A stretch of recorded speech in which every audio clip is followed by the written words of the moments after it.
என்னம்மா விற்கிறீங்க? பாபி, உங்களுக்கு முருங்கைக்காய் வேணுமா? இல்லை பாபி, நேற்று தான் காவுல இருந்து எடுத்துட்டு வந்தேன் முருங்கைக்காய்.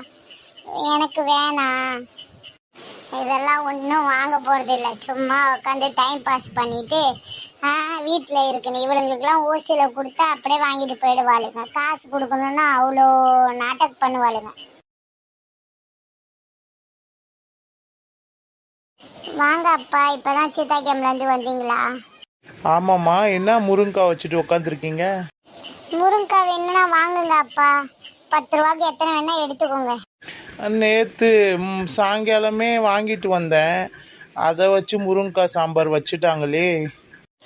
இந்த ஆளும் ஊசியில் கொடுத்தா தான் வாங்கிட்டு போவான், ஒன்றும் காசு கொடுக்குற மாதிரி தெரியல. எம்மா, மைண்ட் வாய்ஸில் பேசுகிறேனே, ஜோர்ஸாக பேசுகிறேம்மா.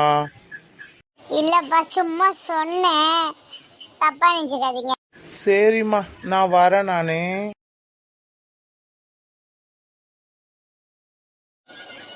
வாடி கீதா, நீனாச்சு வா, 2-3 முருங்கைக்காய் எடுத்துக்கிட்டு வீட்டுக்கு போய் குழம்பு வைணும்.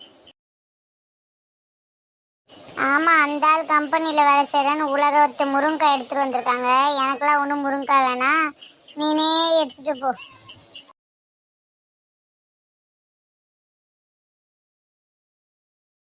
இந்த ரோஸ் கலர் புடவைக்காரி இப்போ வரா, ஒரே பணக்காரி மாரி அலன்னு அழைப்பா. இப்போ பார்ப்போமே அவளோட லட்சணத்தை. ஆமாம் அக்கா, என்ன பண்ணுறீங்க?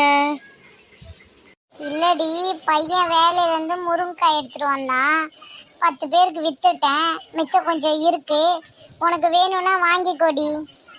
ஐயோ அக்கா, என்ன சொல்கிறீங்க? நான் நேற்று தான் 200 ரூபாய்க்கு எல்லா காயும் வாங்கிட்டு வந்தேன் நான். சரி, காயெல்லாம் வாங்கிட்டியாடி? சரி விடு, அந்த மேலே வீட்டுக்காரிக்கும் கீழே வீட்டுக்காரிக்கும் சும்மாவே 2-3 கொடுத்தேன்னா அவளுக்கு வாங்கிட்டு போயிடுவா.